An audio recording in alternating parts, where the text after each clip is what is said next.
Hey friends, Ash here with Gents today, coming at you guys with a fragrance rotation video. So 7 different fragrances, and these are ones that I've been wearing over the past really couple weeks because it has been crazy hot and humid here lately. I think today it got up to 97 or 98 degrees Fahrenheit, so it's been really hot. And actually I've waited until the evening time to go ahead and film this video because it's been so hot outside. So like I said, 7 different fragrances here. Let's jump into this.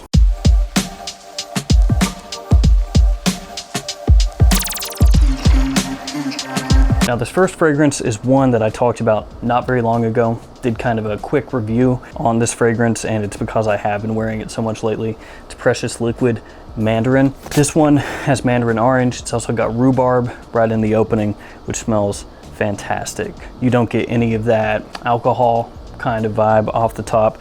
So when you spray this one on, you don't have to really let it settle in. It just smells great right away. There's also rosemary and thyme in here. There's myrrh, there's cedar, there's musk. But really what stands out the most for me is going to be that green mandarin off the top and the rhubarb working together. Now the green mandarin comes across a little bit more than the rhubarb does, which you would expect since that's the name of this fragrance. But this one just smells awesome when it's hot outside. It's really refreshing, helps kind of take the edge off of all that muggy humidity that I've been dealing with here lately. Now I do go really heavy with this one.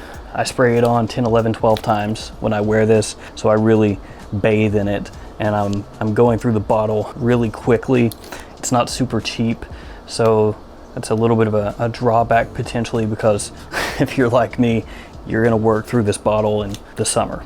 So it's gonna last you 1 year, and you're gonna have to re-up if you want it again. Now it's not that the longevity on that is really bad, because it lasts for a long time. It just doesn't project heavily, especially not when it's really humid out. Kind of sits a little bit closer to the skin.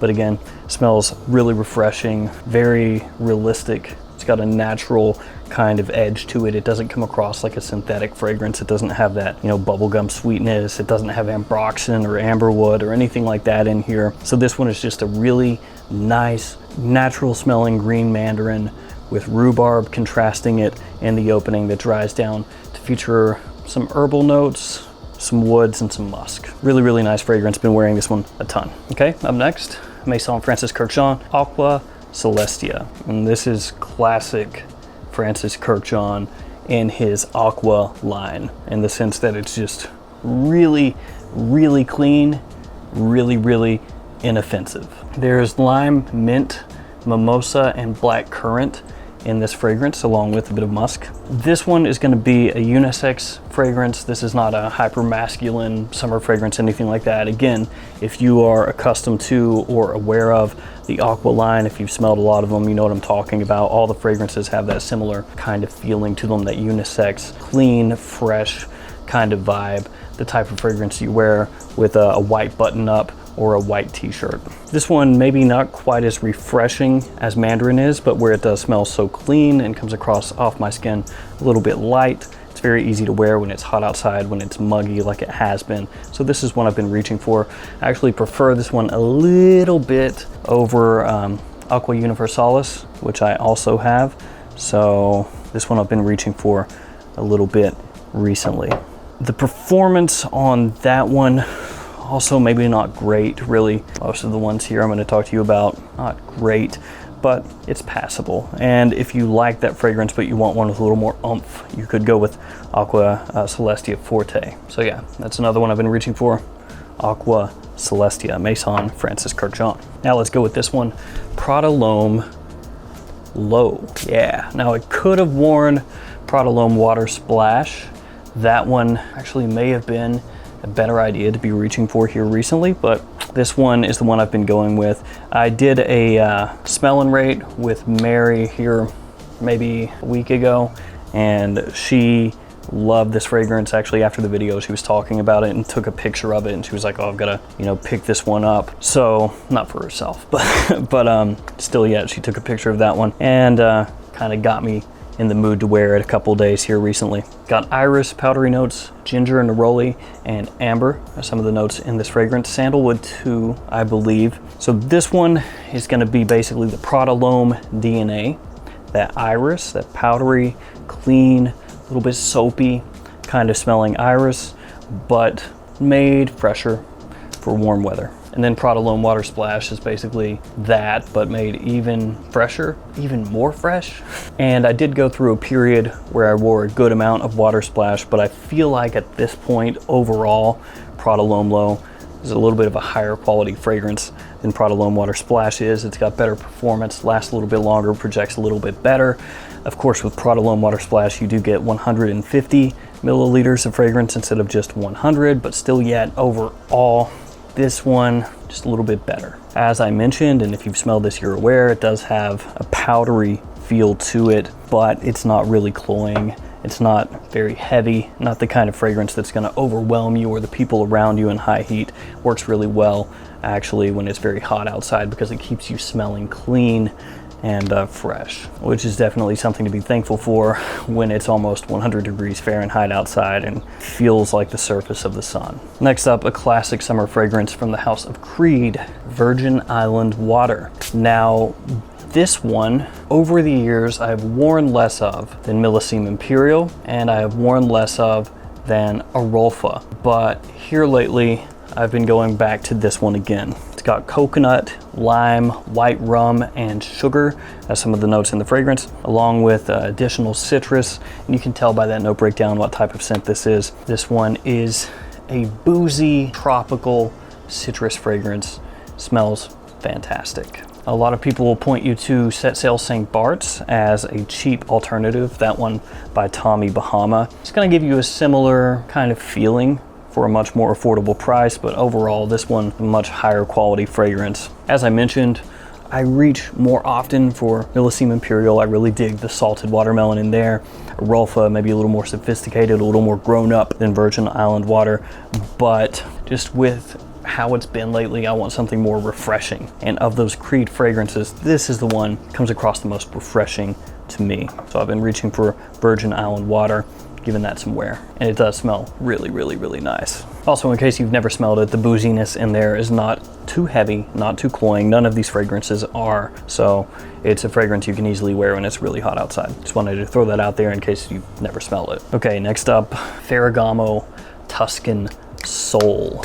Now, this one is a little bit pricey at discounters for what you're gonna get. The performance on this is not great. That being said, when I got this, I think I paid $30 to $35, somewhere in that range. It's a good buy at that price, a really good buy. But when I looked at FragranceNet before doing this video, I think it was running like $90, $95, something like that. It's a rough price to pay for this one. Now, it doesn't smell bad. I actually think it smells really, really, really, really nice.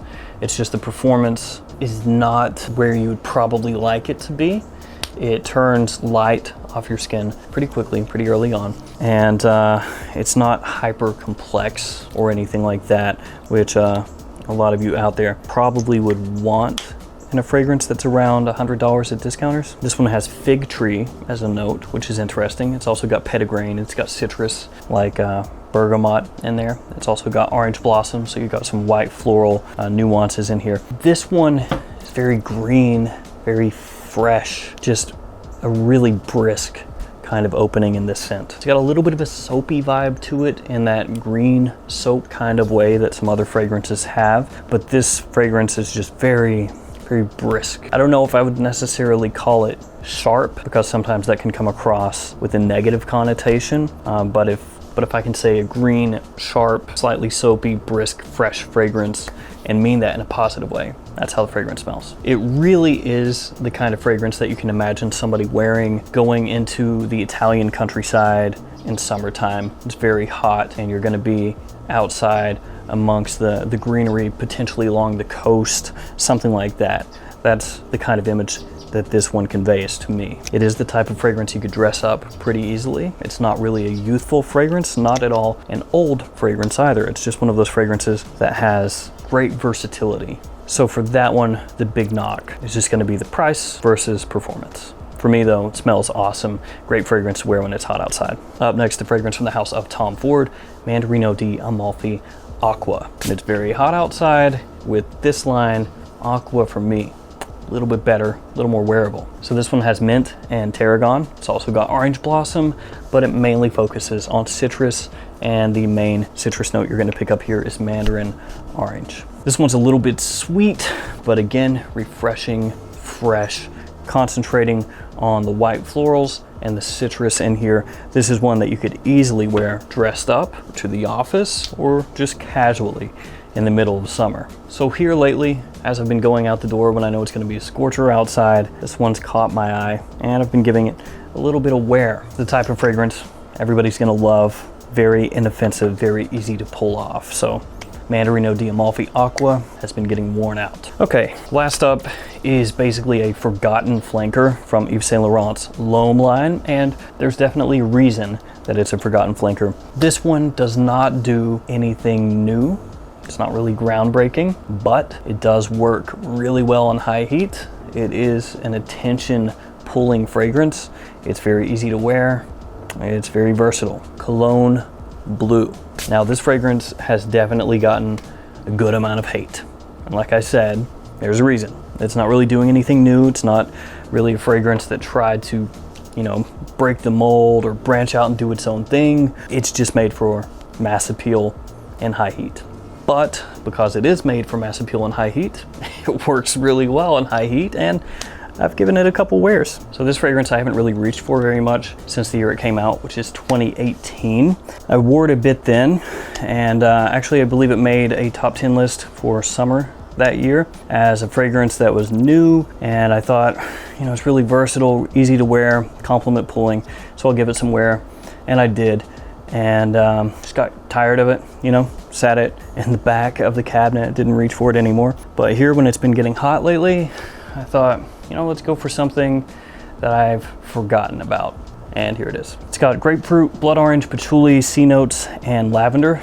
Some of the notes in the fragrance. I mean, when you smell this one, it may remind you of like 5 different things out there. You know, like they took a little bit of this, a little bit of that, a little bit of this, a little bit of that, threw it inside a fragrance and said, good enough. People were definitely gonna like that. And really, it wouldn't surprise me if that's basically what they did.